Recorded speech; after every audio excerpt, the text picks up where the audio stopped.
6 de dezembro. Eu sou a luz do mundo. João 8:12. De novo lhes falava Jesus dizendo: Eu sou a luz do mundo. Quem me segue não andará nas trevas.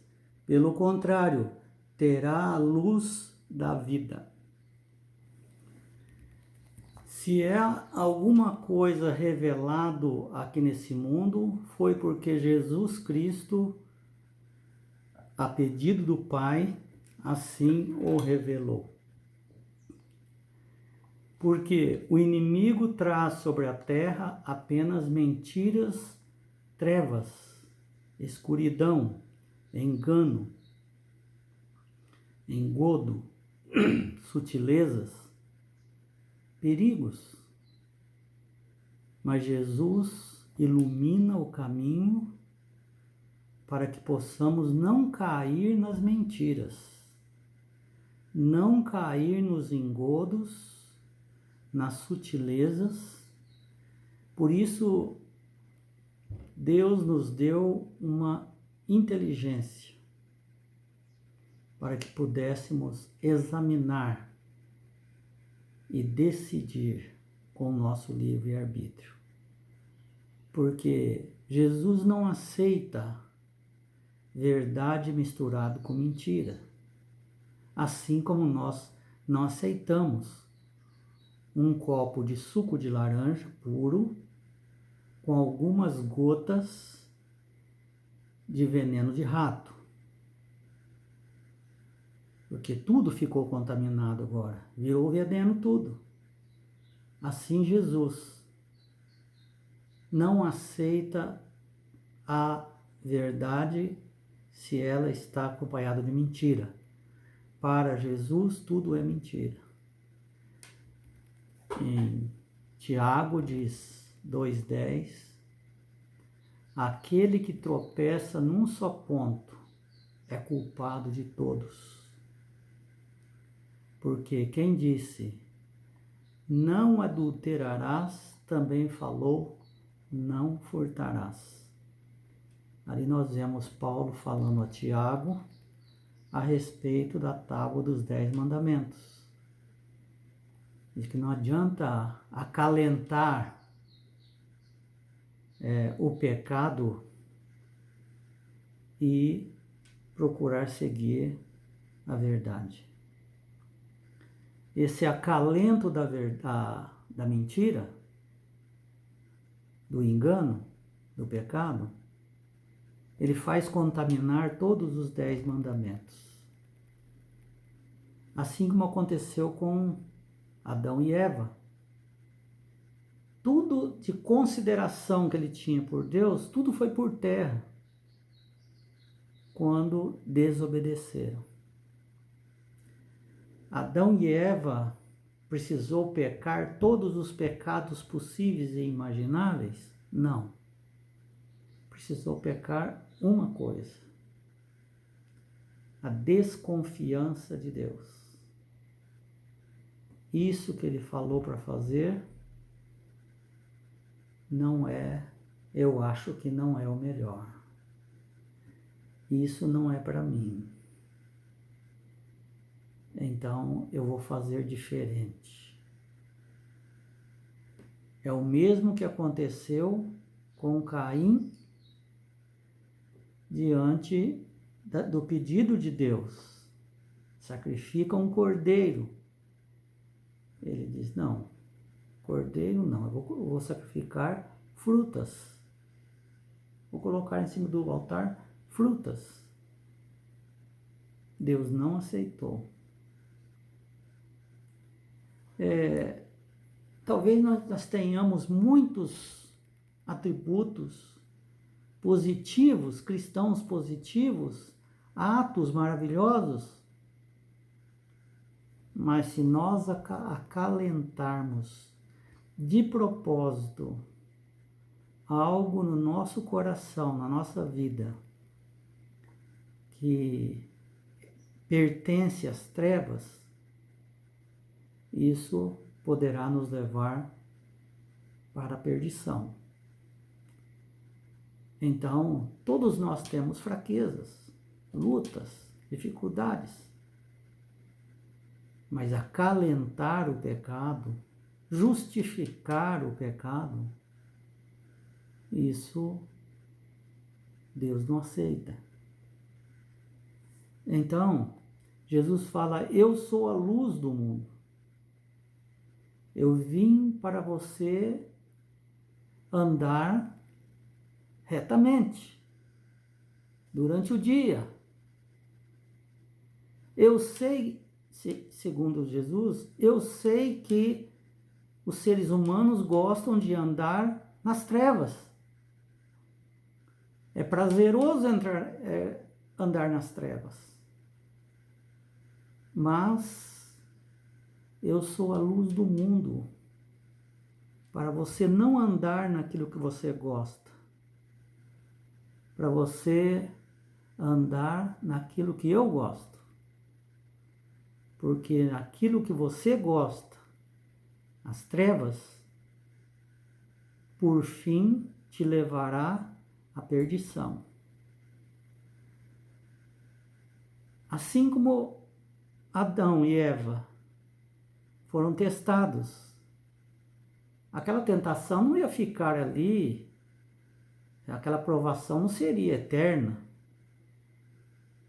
mas tinha consequência eterna. Uma vez ficado ali algum tempo, Jesus ia tirar aquilo dali. Mas eles mostraram a desconfiança de Deus, achando que o diabo tem razão. E se sentiram bem quando pecaram. Não se sentiram mal, não. Porque as trevas traz prazer. No início. No final, é como fel no estômago. Então, quando Jesus disse: eu sou a luz do mundo, ele estava no pátio do templo. E ali no pátio do templo se fazia a festa dos tabernáculos. A festa dos tabernáculos comemorava aquela coluna de luz que havia guiado à noite Israel no deserto por 40 anos. Aquela luz era Jesus. À noite, a nuvem que estava sobre o acampamento, e eles andavam à noite também, até a nuvem parar. Aquela nuvem, à noite, iluminando e aquecendo aquela região fria do deserto, em benefício dos seus filhos, era Jesus. Então a festa dos tabernáculos procurava lembrar aquela luz que durante 40 anos guiou Israel. Mostrava a direção,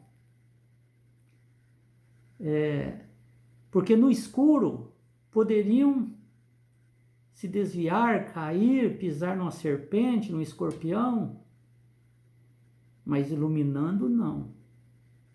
Não só iluminando, mas aquecendo, é o que Jesus faz hoje conosco. Então ali no pátio do templo existia 2 altos pilares que sustentavam suportes de lâmpadas de grandes dimensões. Sabemos que não existiam lâmpadas naquela época. A lâmpada a que nós estamos referindo era como se fosse uma tocha de fogo ou várias tochas de fogo em cada coluna. E eram acesas depois da morte do segundo cordeiro naquele dia, que era morto um de manhã e um à tarde, às 3 horas da tarde. Um cordeiro era morto. Foi o horário que Jesus morreu na cruz. Quando diz está consumado, rasgou o véu lá do santuário e a natureza toda se revolveu. Foi a hora que o cordeirinho ia ser sacrificado e o cordeirinho escapou da mão do sacerdote, mostrando que não havia mais necessidade de... Então, Jesus era aquela luz que eles iluminavam lá, porque aquela luz, quando eles acendiam aquela luz, iluminavam parte da cidade de Jerusalém. De longe se via que tinha uma luz lá no templo. E eles sabiam que aquela luz era o Messias que deveria vir. Eles almejavam pelo Messias. Eles amavam a vinda do Messias. E Jesus, bem perto daquelas duas colunas, naquele momento que estava se acendendo aquelas luzes, aquelas tochas, ele pronunciou essas palavras: eu sou a luz do mundo. Eu sou o Messias, que vocês tanto aguardam, mas vocês não querem me aceitar. Vocês leem as Escrituras? Vocês sabem que eu sou o Messias? Mas não é conveniente para a liderança aceitar o Messias. E se a liderança não aceitou o Messias, ela tinha uma influência sobre o povo. Pois eles diziam: este não é o Messias. Se fosse o Messias, nós saberíamos. Então o povo acreditou mais na liderança deles do que nas palavras de Jesus. Mesmo porque naquele tempo não existiam Bíblias. Existiam pergaminhos que eram escritos, reescritos pelos escribas e que ficavam no templo. Quem lia era os escribas e os fariseus, e eles interpretavam, ensinavam o povo. Existia a escola dos rabinos, existia a escola do templo, onde as crianças iam aprender. Jesus não foi. Maria não deixou Jesus ir, por providência do Espírito Santo, porque eles estavam ensinando errado. A própria Maria ensinou Jesus a ler e a escrever, e ensinou tudo o que ela sabia sobre as Escrituras. Veja, era uma menina ainda, 14 anos, 15. Ela era uma menina ainda. Mas o Espírito Santo estava ali com ela. E Jesus então cresceu sabendo da verdade. E com 12 anos, ele foi lá no templo ensinar os professores, os rabinos, a interpretação dos livros das Escrituras. E eles ficaram boquiabertos. Como uma criança dessa, que nem frequentou a escola, sabe de todas essas coisas? Era para eles crerem que aquele menino era o Messias, mas ele era pobre. Ele era de Nazaré, ele era um nazareno. O nascimento dele foi um nascimento conturbado, e durante toda a vida de Jesus, ele foi lembrado de que ele não tinha pai, era filho de uma mãe solteira, e que José era seu padrasto. Tudo isso colaborou para que o povo não aceitasse Jesus como Messias. E os escribas e fariseus acrescentaram ainda mais um motivo, dizendo: ele não é descendente de Davi. E isso era uma mentira, porque se você vê a genealogia de Mateus, Lucas e João, você vai verificar que não só de Davi, mas de Abraão e de Adão. A genealogia, 20 gerações depois de Adão, chega em Abraão. 20 gerações depois de Abraão, chega-se a Davi.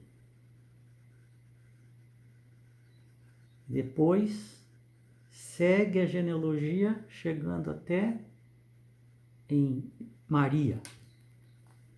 Maria era descendente de Davi, de Abraão e de Adão. Mas por que eles não sabiam disso? Ah, mas ele tinha que nascer em Belém. Mas ele nasceu em Belém. Todo mundo sabia que ele tinha nascido em Belém? Mas eles ignoraram, não tinha nem lugar para ele nascer. Então eles achavam: mas ele é de Nazaré. Então, irmãos, nós vemos que as verdades da Bíblia, a luz do mundo que é Jesus, ela ensina sobre a cruz, sobre a ressurreição e sobre a segunda vinda. Tudo isso tem no Antigo Testamento. E nós sabemos, e aqueles que viviam ao tempo de Jesus deveriam saber também, porque foi uma revelação do Pai através de Jesus. Lúcifer conhecia tudo isso, mas se rebelou contra ele. Lógico, nós podemos fazer isso. Não adianta esconder de Deus, nada fica escondido.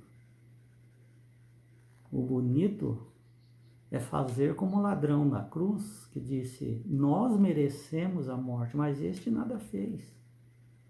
Senhor, lembra-te de mim quando entrares no teu reino.